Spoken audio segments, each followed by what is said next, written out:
Hello, everyone. Welcome. Happy Tuesday. It is Tuesday, December the 2nd, 2025. And this is podcast number 56. So welcome. And today we were going to talk about a little bit about fiduciary. What is a fiduciary? What the responsibilities are? What does it even mean to be fiduciary? We hear the term within our assemblies, but do we really know what that really means to each one of us that hold any kind of an office? So, so today we're gonna dive into that topic. I'm also going to be able to take questions from you today. If you have questions on prior podcasts, or maybe even if there's needed some suggestions to how your assembly might be able to do something.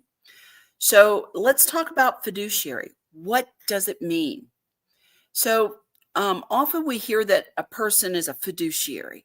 Well, it means that they're kind of lawfully bound to act for the benefit of other people, meaning that they place their own interests, the other people's interests, above their own interest in things, and they have to do the right thing. If you remember and you go back to some of our webinars earlier, we talked about the founding principles of our assemblies. And in that were ethics and integrity and um, and transparency, as far as making sure that we are acting in proper manners for the benefit of our people on our states. We can't always say that about the state governments at this point, because we know that they're not necessarily acting with us in mind. They consider us those people who have not corrected their status. If you're listening, they consider you wards of the state, meaning that they can direct you in whatever way they wish to direct you. They can do to you whatever they wish to do to you because you're basically incompetent to carry your own business. Here on our assembly, and within our jurisdiction, we have an obligation, a duty to make sure that we are acting on behalf of the best interests of all the people on our state, all of them, whether they're status corrected or whether they're not status corrected. And so that's at the essential, that is what a fiduciary responsibility really is, or what a fiduciary does. A lot of times you'll see fiduciary in terms of trust terms. A lot of times there's a trustee that has a fiduciary duty. When we act as an executor of an estate, we have a fiduciary duty. And when we're handling the assets of other people, then that's where fiduciary duty also enters in.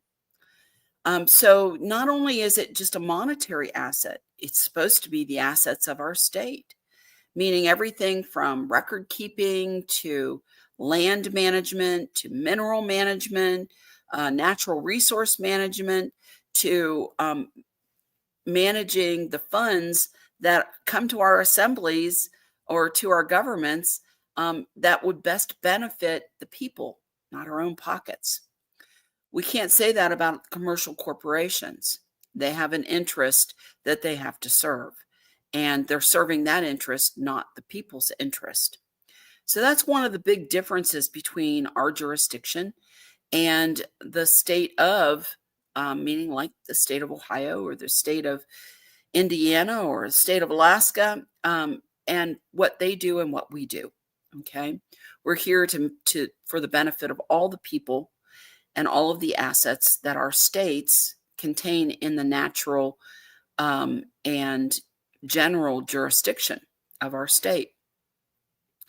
So one of the core principles of being a fiduciary or having fiduciary duty is trust and responsibility. We have to take and exercise care, and a big one is loyalty and integrity in managing the resources and or authority that we have as elected people on our state. So our fiduciaries really, really are founded in some really basic principle concepts and the ethics and integrity, the golden rule, all of those things that we started to talk about within the founding principles of our assembly, found on our um, assembly pillar chart. All of those come into play with our fiduciary responsibility. So in this, we're going to talk about some of those duties within the assembly and realize what that duty really means. So a duty of loyalty. So it's a duty of loyalty means that we're going to put the people at large, their interest above any kind of personal interest or personal gain or even political gain. So when we talk about having a duty of loyalty, we're not thinking about, as in the other jurisdiction, how to get reelected, what's going to be best to get reelected. We're going to do the right things for the right reasons. They may not be popular, and sometimes that leads to controversy. But sometimes we have to be able to say, in reality, this is what our state, this is what we really need.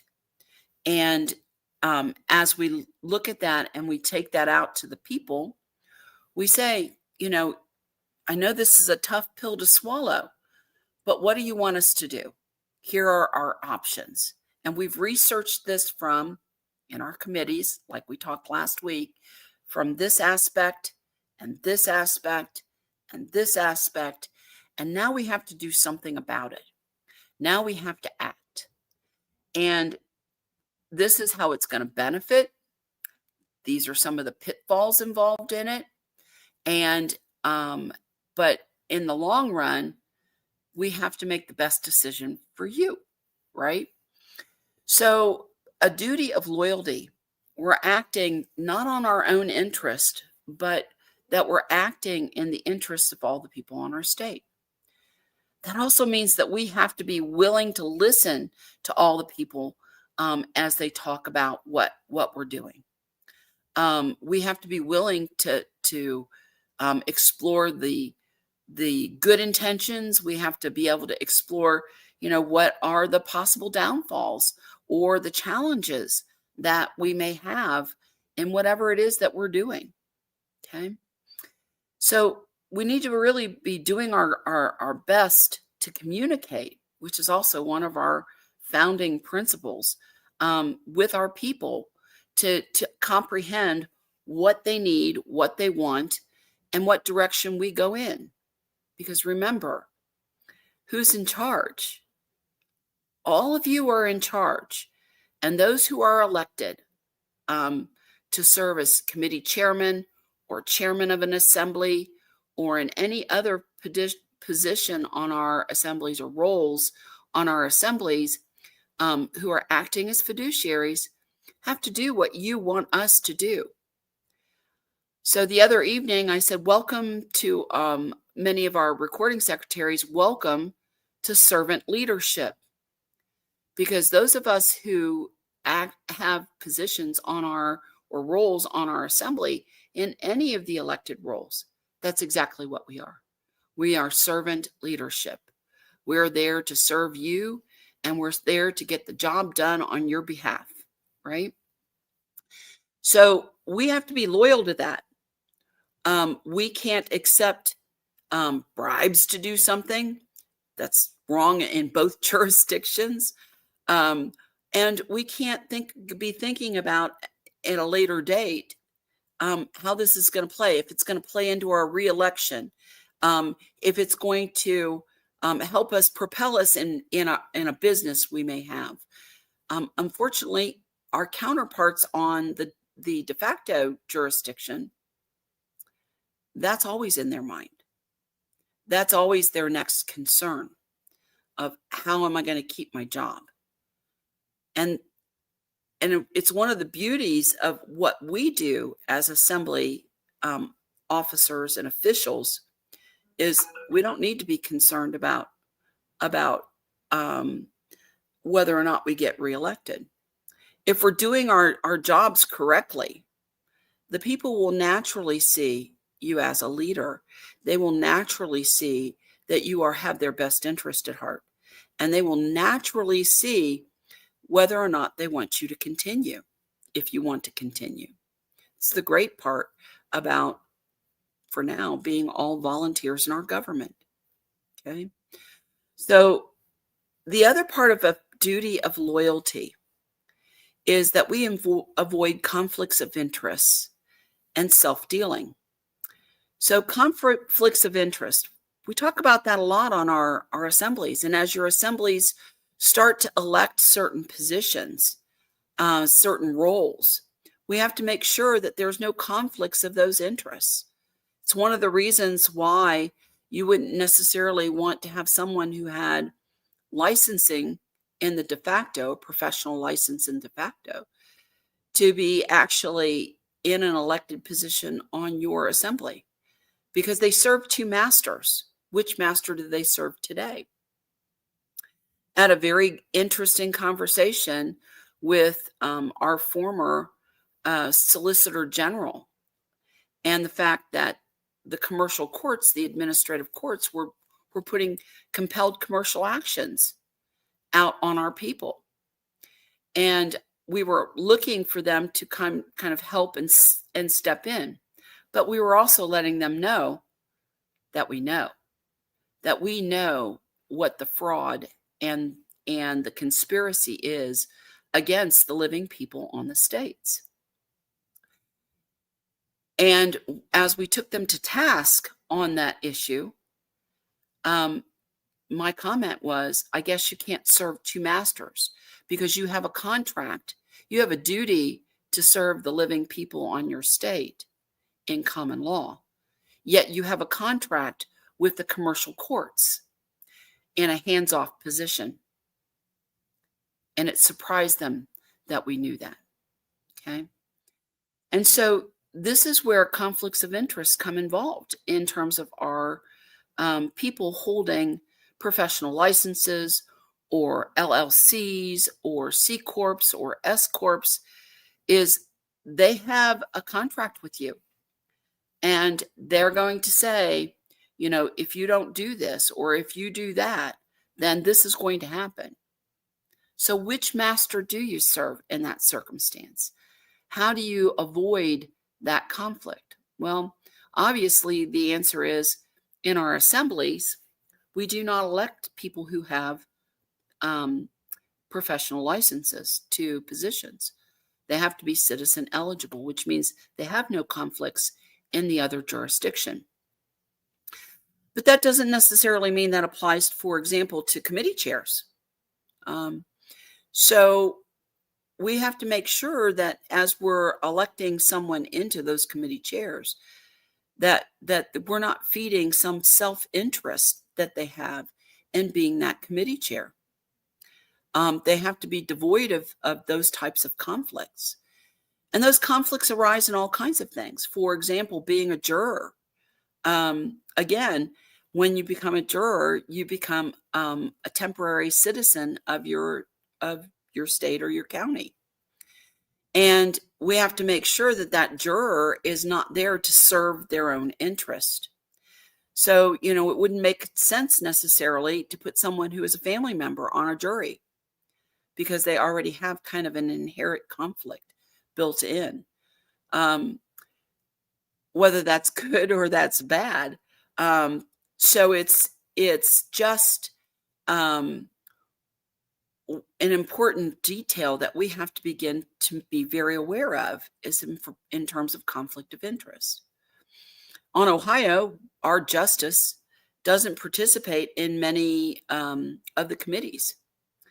And because that an issue between a committee or the committee and the de facto could come up into his court, and he may have a biased reaction to that. We have to factor in the very human nature, and I don't mean human in the terms that the de facto use it. But, a being having emotion and um, and sometimes not being able to get past that emotion in our decisions. And so we have to be really guard against the conflicts of interest. We have to explore those while we're vetting for those roles or positions. We have to make sure that people are there um, for the right reasons within our assemblies or our committees or elected positions. We don't vet people into our assemblies, but we have to make sure that they're appropriate for the committees and for the elected roles that they play within our assemblies. Okay. So we're trying to avoid conflicts of interest in that way. And that only protects not only the man or woman, but it also protects our assemblies and makes sure that everybody's there for the true purpose. And then self-dealing. What does self-dealing mean? Well, self-dealing is where we're setting ourselves up. You don't want a records keeper who is setting themselves up to have a gravy train out of a service. For example, maybe they have a private service correcting records. And being a records keeper on the assembly could be a conflict of interest for them. Because if they're making money off the assembly, that can come in direct conflict with records keeping. It could be a direct conflict with being a recording secretary. You wouldn't want necessarily someone who is in real estate running your land patent office. They might advise, or somebody being the chairman of your land patent committee, being a real estate agent, because it could color the way everything is done within that assembly. They could be a member, an advising member, but not necessarily in charge or in a main seat within that. So again, self-serving, self-dealing types of activities are things that we also have to be aware of. And we have to step back and say, okay, I do have a conflict of interest in this. That's the honorable thing to do, is to self-identify in those ways that there quite possibly could be a conflict of interest. And you wouldn't want the assembly to be in a compromised position, and you definitely don't want to adopt that for yourself. So duty of loyalty plays in very high in terms of what roles we decide to take and what roles we elect people to. Okay. So then we have a duty of care. We have to make informed, really prudent decisions when allocating our resources, passing laws, or approving contracts. We're not going to award sweet deals to somebody without maybe making sure that we've got some bids that have the scope of work in them. And this is where fiduciary process comes in place, and identifying how are we going to spend money? How are we going to award contracts? How do we do that? We've seen the debacle that has gone on in the de facto with awarding things on diversity and equity and inclusion. They're not always qualified or competent to actually do the work. And so we have to be able to begin to make those kinds of informed decisions regarding when we get to the point where we've got a budget that we have to spend. Are we using that budget in the best interest of the people on our state? Are we using the best contractors, the best that we can find for the money that we're offering? Do they have a competency? And we have to make those decisions. That's part of the informed decision making that we're required to really explore and begin to really understand the scope of all the things that we are going to need to do. Okay. So prudent decisions.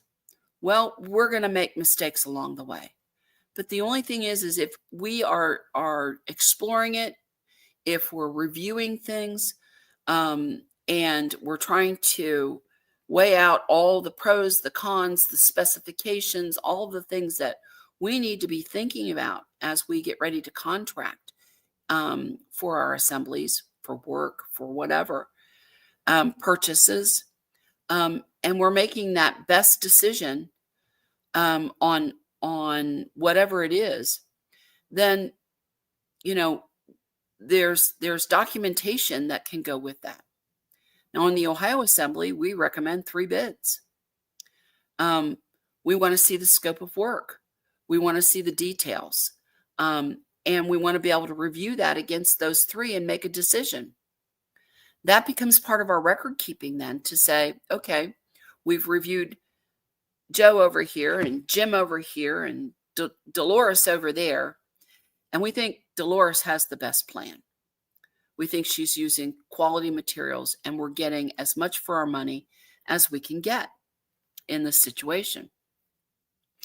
And so we have that background of the research, the information, and then be able to say, okay, we're going to pick Dolores because she might not be the most expensive, but she's also not the cheapest, but she meets all of the things in between. Now, the Ohio Assembly has put together what they call a fiduciary process. We identify that. We follow that. We actually have that evidence, and we go through with our purchasing or whatever. So it might be internet services at this point. It might be program, or some type of aid or assistance that we can get online for mailing or marketing or website services. So we have all of those things going on in the background. And yeah, we're going to misstep. All of our assemblies are going to misstep, hopefully not badly, right? And we have to learn by those missteps what we need to look for in the next time. So, so we're making these prudent decisions based on lots of information. And then that's when we can allocate resources. Maybe we're passing laws, or maybe we're approving contracts. But we have to make that with the idea of that loyalty in place, so that we're making sure that we're thinking about and accounting for all the people on our state, not just one corner of it, but with the idea that we're doing the entire state. And we have to exercise diligence and a duty of care. We have to make sure that there's competence and there's oversight in that process. And that's why it's important that we have identified a process that can be followed. And we can go back to that. If something goes wrong, we can go back to that and say, okay, here's our process. What went wrong? Do we need to tweak this? What went right? What do we need to increase? And then be able to manage our assemblies and the assets that we're starting to build and develop in that way. So, and then we also have that ability to go back to our people and say, here's the decisions we made based on the information we had. And we made the best decisions that we could make. And so it's really important that we write those processes down. Eventually, we're going to publish that for our whole assembly to be able to see and be able to follow, so that when it's their time to come up and step up to either make a purchase or contract a service or pass a law, they know what their duty is in terms of the duty of care and the duty of loyalty. Okay. All right. So the next part of fiduciary duty is accountability. And I spoke to that a little bit just before, in terms of we have to make sure that there's transparency in our decision making. We can't do the backroom deals. We have to be able to say, this is what we found. This is where we found it. This is who we bought it from. This is who we contracted with. This is why we did this. This was part of the discussion.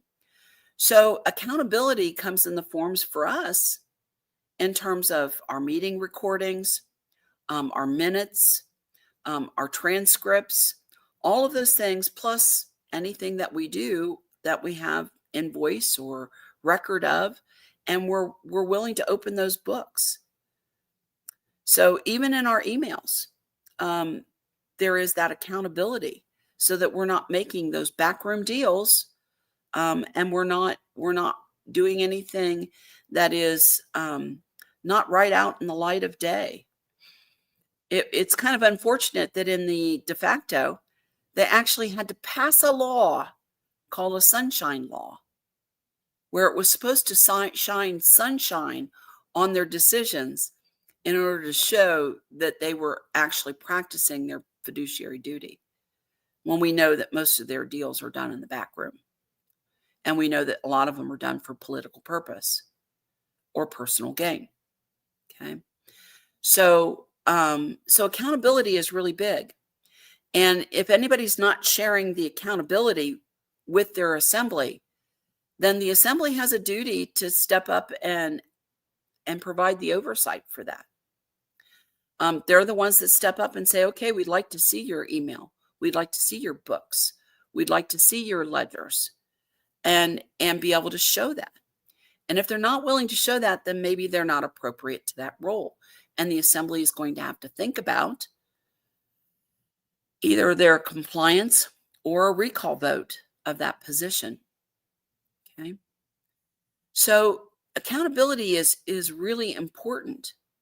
We have to make sure that we're providing clear records on how public funds or how authority is actually delved out on our assemblies. Now, last week, I know that I rattled a few cages by saying you can't discipline somebody just from within. You have to go, discipline has to come through a couple of different channels.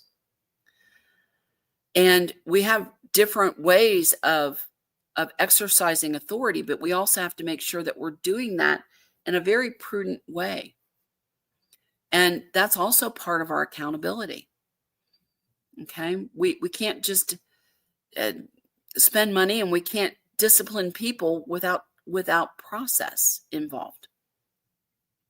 So otherwise it becomes a word that in the de facto strikes fear in their heart, called arbitrary and capricious.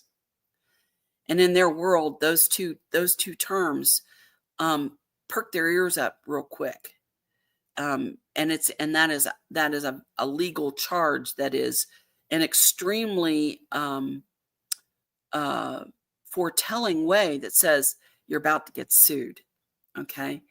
And so we have to really, there's going to be some action that is going to be taken against them. So we have to be really careful and make sure that we're always covering our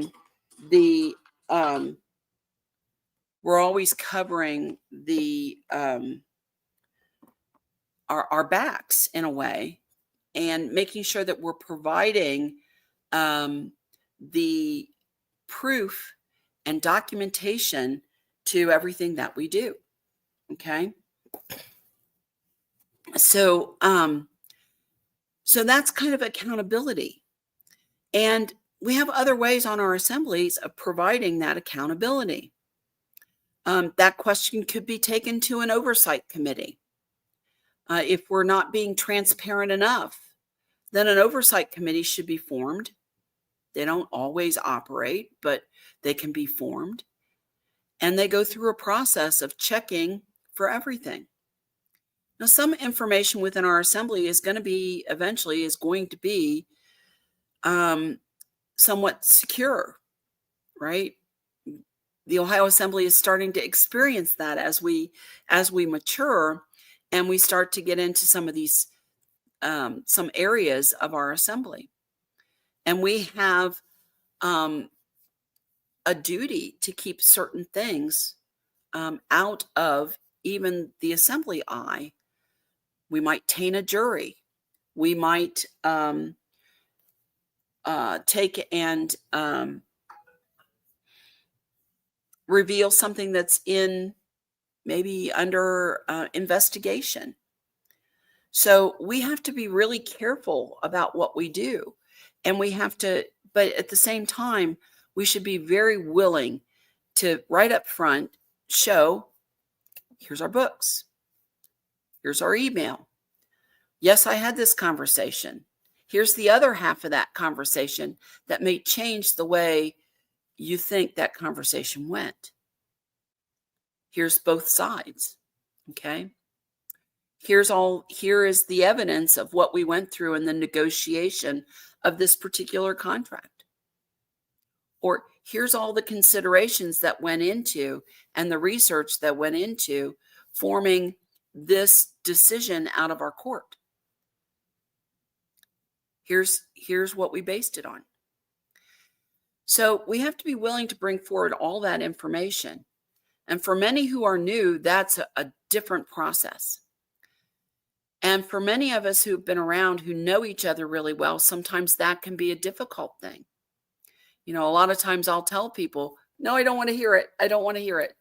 Don't tell me. Don't tell me. Okay?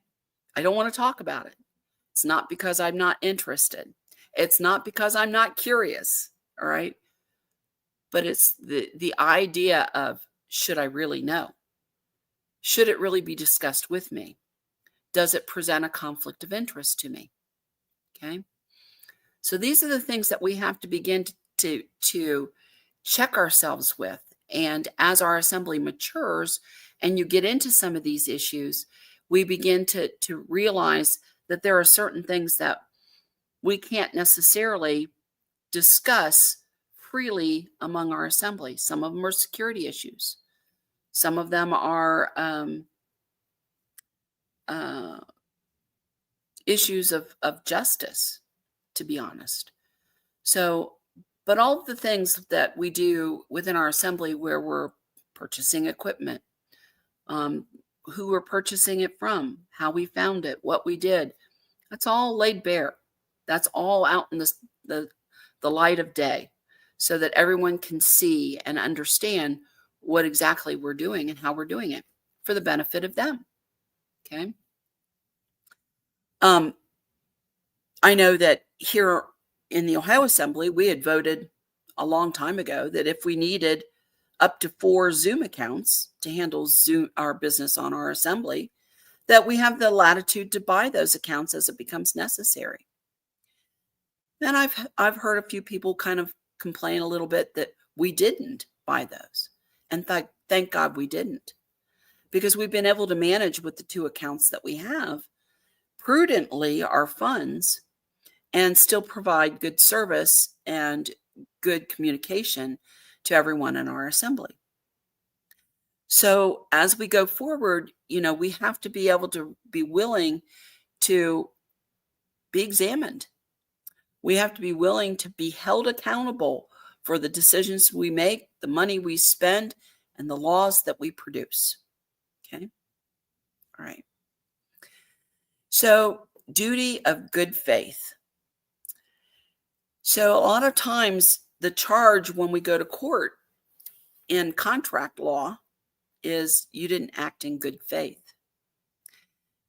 So, what does that mean? It means that we act honestly, ethically, even when laws don't explicitly require it to be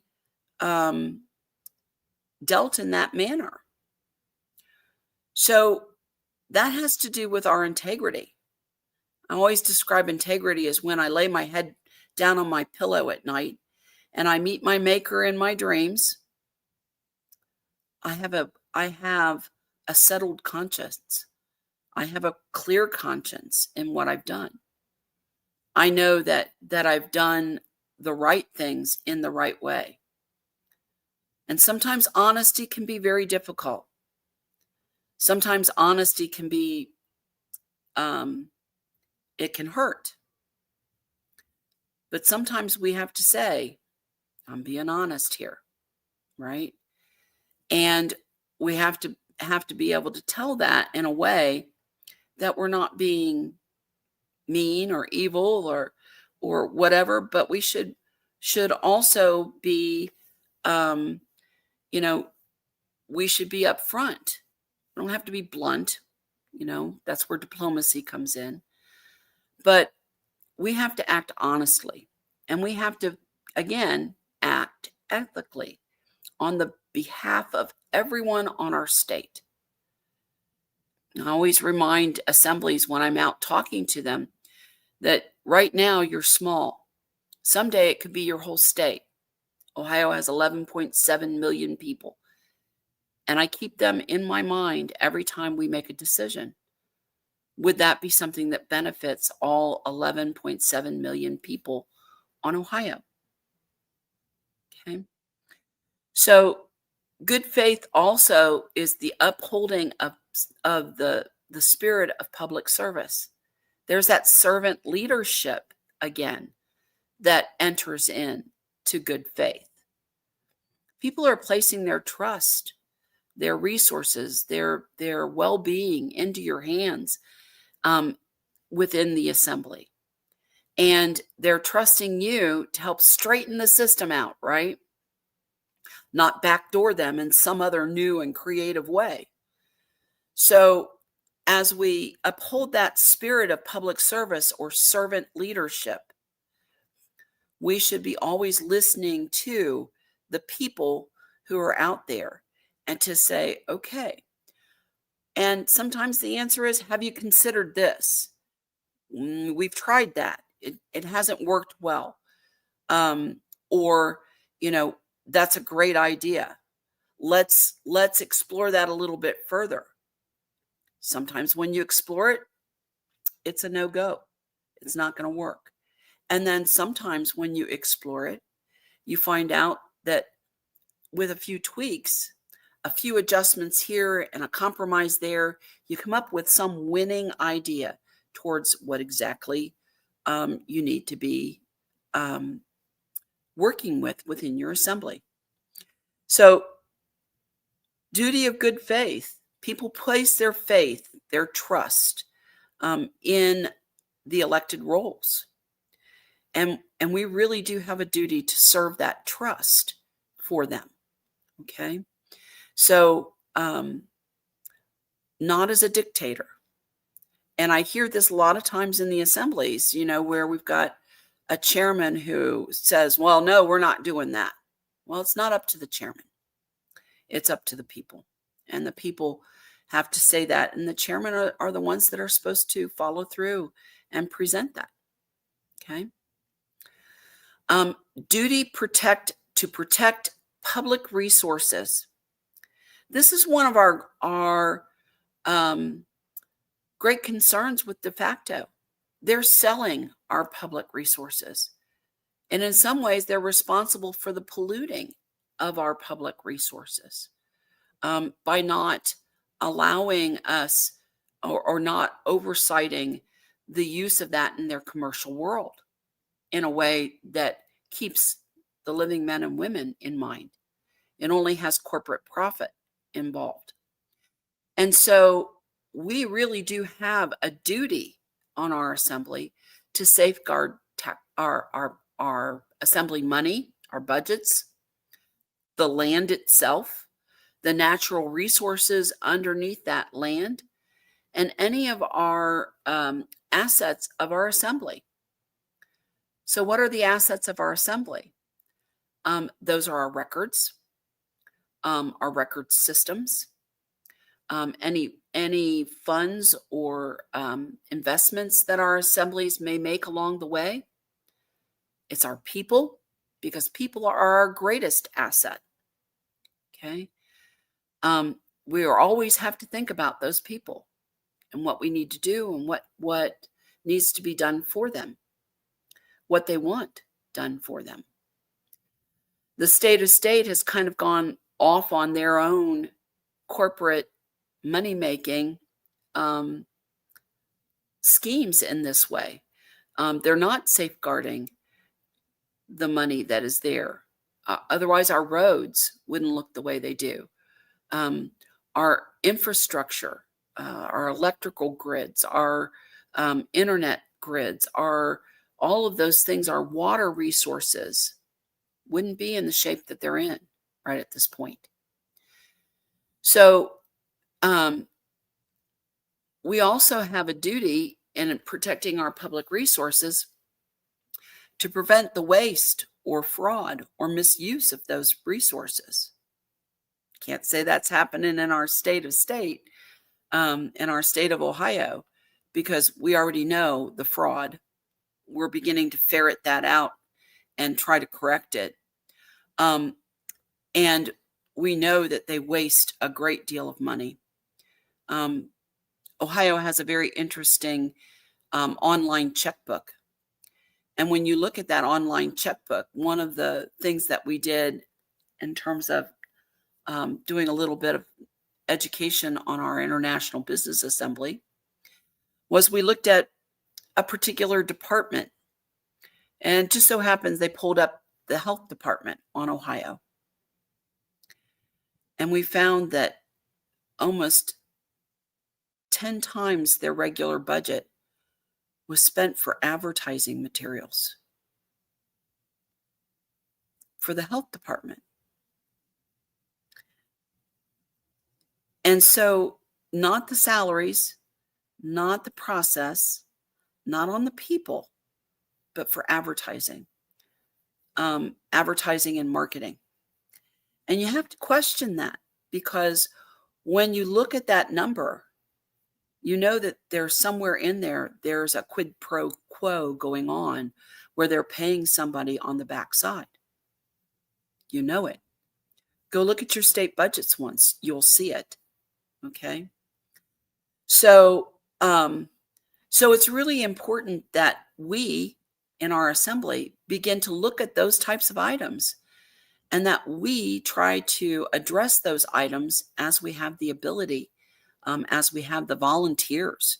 This is why it's important to participate in your state assembly. One, your voice is being heard, your vote is being counted, and you're helping your assembly and your state go ahead and change the way your state is run. Trying to put the state of state back in the box is going to be a process for a very long time. And we have to start somewhere. We have to pick the projects that mean the most to us. Okay. So, duty to protect the public resources. Well, if they're draining the oil, they're draining the natural gas, they're taking and misusing your water resources to do data centers that only profit one company. They're not returning jobs. They're not returning things back to communities. They're not employing people. Then what good are they to your state? Right? And so it's really, we have to begin to look at that as a state assembly in how we take and change those operations, how we make the voice of the people known in our state, how we, in our superior concurrent general jurisdiction, hold their feet to the fire, right?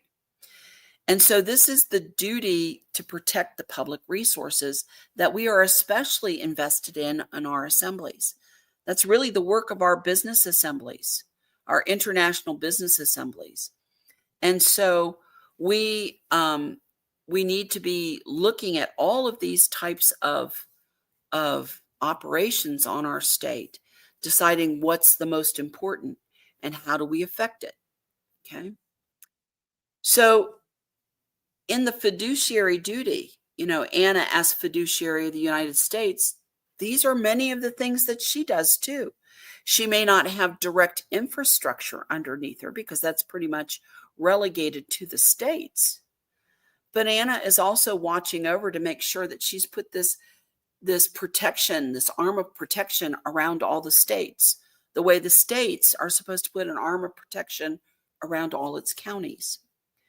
And to watch over to make sure that our budgets are being used correctly, that our resources are being used and allocated correctly, and that our states are not misusing um, any of their authority, right? So, um, so what this does is this fiduciary and having a fiduciary process written down, identified within your assembly, builds the trust that we all need in our assembly, because Lord knows that we have experienced a real void of trust with our state of states. Most of us are here because we see the issues that we have with our state of state, um, and or we've run afoul of some of that as well. So we're building trust within our assemblies by identifying this fiduciary responsibilities and duties that we have within our state. And then, we're building up that ethical decision making. Let's face it, many of us have come into this, and we have a lot of people who say, well, but I was just a carpenter, or I was just a teacher, or yeah, I was a salesman in a business, but I don't know anything about this. But we know what ethical decision making looks like. We know what it feels like. We know what it's like to be called out when we're not doing the right things. And so we can shape those laws, those processes, um, and make sure that we enter into the elements of fairness, not favoritism. We're not putting so and so's kid through college, his third kid through college, by hiring to pave the road when he did such a lousy job the last time, right? So, as a payback favor for a political something, contribution or whatever, we don't have politics. We don't do politics in that way. We don't have parties. We're not having the the to have to worry about that type of conflict of interest. And then, what it does for our assemblies is it begins to build that institutional integrity. We might carry our personal integrity, but we've all had enough of the lost integrity of our states. We see where they're stepping over the top of us. We see where our representatives don't listen. They don't listen to their people, Okay. And so we within our assemblies have to build that type of integrity, so that we're strong, that we're credible, that when we say something, that not only do our people take it, but our state of state realizes that we really are in charge, that we have that superior, concurrent, general jurisdiction all over our state. So, um, so as we move forward in our assemblies and we continue to build those, we have to constantly keep um, our fiduciary duty, our servant leadership, our transparency, our honesty, and our integrity out in front of us as we assume the roles on our assemblies. And and we have to do that dealing in our assemblies. Our assemblies need to recognize that. They've heard this. They've heard this a lot from the de facto politicians, only to be disappointed time and time again. In our assemblies, it's about how we treat each other in a regular meeting, in a committee meeting, that standard of golden rule, treating people the way you want to be treated. That in itself builds confidence in your abilities. And maybe you don't know. Maybe you're not really educated. Maybe it's something, but you do have an opinion. And you do have the ability to go out and research it and bring that in. And if you're doing that with integrity and with the best of your efforts, it's going to shine out in front of you. And you'll soon find that you do have that knowledge. And people are really concerned when they come into our assemblies that they don't know. I always say, you'll learn. Join a committee. It's a great way to learn. And then take advantage of all the education your assembly is providing you. You'll learn faster. Okay. So, kind of in short, a fiduciary is our assembly's way of stewarding the people's assets, the people's trust, and stewarding our natural resources and our abilities on our states. And we have to make sure that they're providing loyalty to our assembly, right? No dual jurisdiction types of things, no two masters. The care, big accountability, honesty, and the protection of all of our resources, whether that's money or whether that's records or whether that's whatever that is, assets on our assemblies. Okay.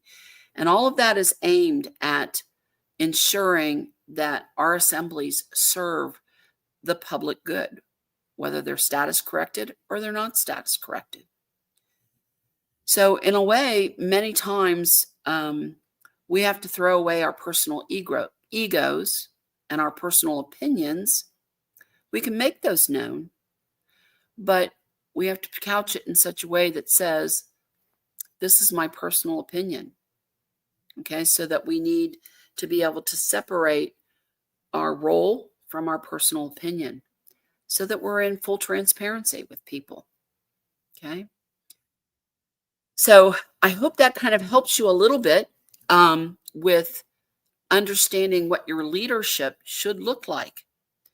If somebody is not willing to deal with that, then your assembly, before you even elect people, should have a simple recall process. And Anna says it's simple.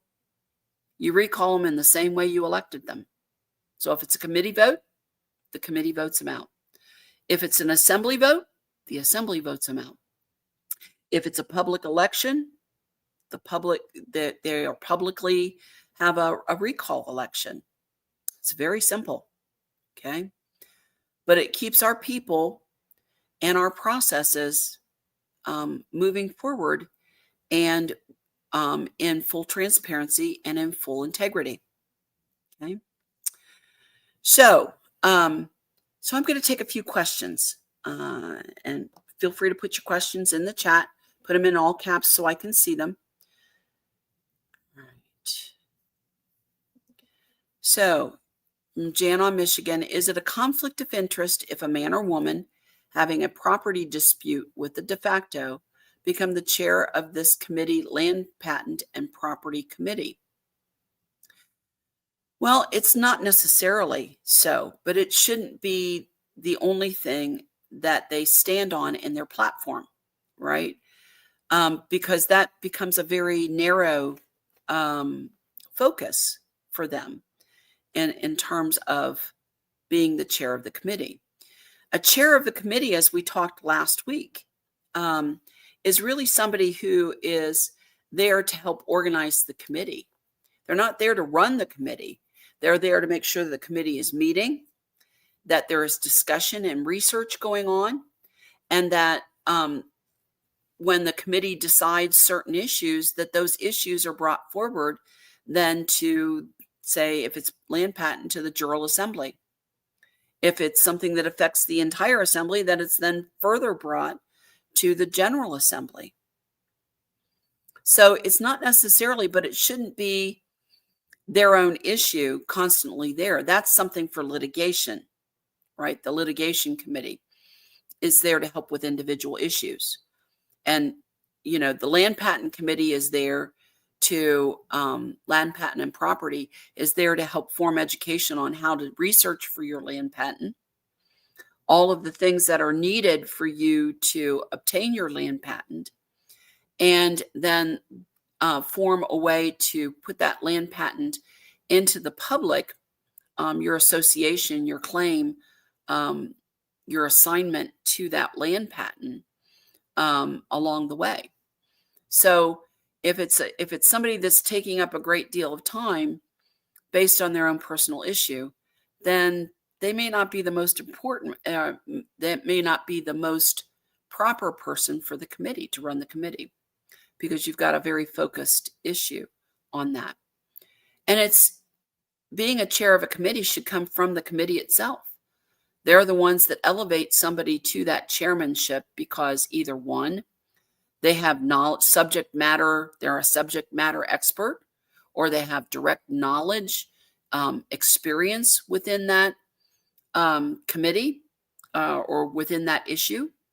But they're also somebody who can deal equitably and responsibly with the committee and bring forward the decisions and the information the committee goes through and presents. Okay. So qualification isn't conflict. Qualification sometimes is the lack of conflict, and yet a knowledge of what the committee should be actually doing. Okay. And so I know some assemblies went down the road where they elected chairman first and then put a committee together. It hasn't worked well on some assemblies. The Ohio Assembly chose to implement committees, get the research going, and then turn around and elect their chairman out of those committees. I always say they rise to the top just like cream does. The people that have the knowledge or the information or the experience or the willingness to deal within the committee always rise to the top. Okay. So I hope that helps Jan on Michigan. Okay. All right. This isn't in all caps, but I see it, Henry. Can you comment on new sewer infrastructure and how and why it was funded? PAHO Smart City. Okay. So depending on, I'm not familiar with PAHO Smart City, but many of the infrastructures that our cities and towns have right now have been in place since the early 1900s, through growth, through deterioration, over 100 years. Some changes are necessary.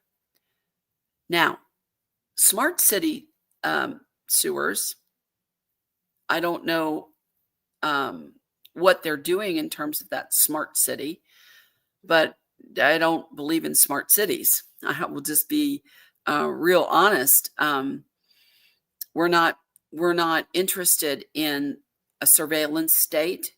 We're not interested in surveillance in our homes or control of our home environments from third parties who have no idea or interest in how our family operate, or when they work, or what time they work, or any of those things that go into it. Okay. Smart is not necessarily smart. And so if there's new sewers going in, more than likely they were probably funded through the state, because the county or local funding a lot of times comes through the state, and that state was funded by a world trust, because there are multiple world trusts of gazillions of trillions of dollars that are out there, and all governments have actually been funded since 1941 by those world trusts. And so you can do a FOIA request. You can take and ask them, a Freedom of Information Act, and ask them, how was it funded? Where did the funding come from? Where did it flow through? How many hands touched it? Because you'll also see that probably in there they paid off a few people along the way as well. What was the necessity? You can ask the necessity of the sewer. Was there a sewer collapse? Was there a change in the way the processing of waste was going to be managed? that necessitated newer sewer infrastructure. There's just a myriad of things, but you can do that through a FOIA request as well, a Freedom of Information Act request. And every county, every municipality, they have their own form. So you'll have to go to whatever the appropriate body is and then go into that. So, in many places, wastewater is something that has to be really dealt with. We've had city wells and things in different areas where there's been contamination that happened either because of old waste systems or by the fact that they've had leakage, or maybe the wells weren't deep enough and private types of waste management took place, like a septic system or septic field, and the ground was in such a way that it leached into the city wells or the drinking water wells. So it becomes waste management in our world is a huge issue, whether that's solid waste or that's liquid waste. So that's something that we all have to be able to take a look at and see what the most efficient ways it is. And yes, you can have a say in that. You should have a say in that. Okay. All right. I'm reading Plasterer's book on land patents. California is a difficult state to deal with. The de facto Is it beneficial to dig in and do anyway? Well, the biggest problem most all of our states have, and this is not just unique to California, but many of our states, because all of our properties were placed in state trust, we're wards, they consider our property under wards of the state of our birth certificates. And they placed those in state trust because we were incompetent to run our own business. And of course, they were competent to, loan out our assets to make money for their state. And so that's what the big issue that's going on with land patents, land titles, and deeds. Anna stated last night that she is working on getting them all released, all of it. Our state trusts were only supposed to be for state common lands, our parks, our large waterways and lakes, to make sure they were being well taken care of, which they haven't. It was about highways and infrastructure, those types of things. And it was never meant ever to include our private property as people. That's been one of the usurpations that has gone on, the slippery slope. Okay. And so,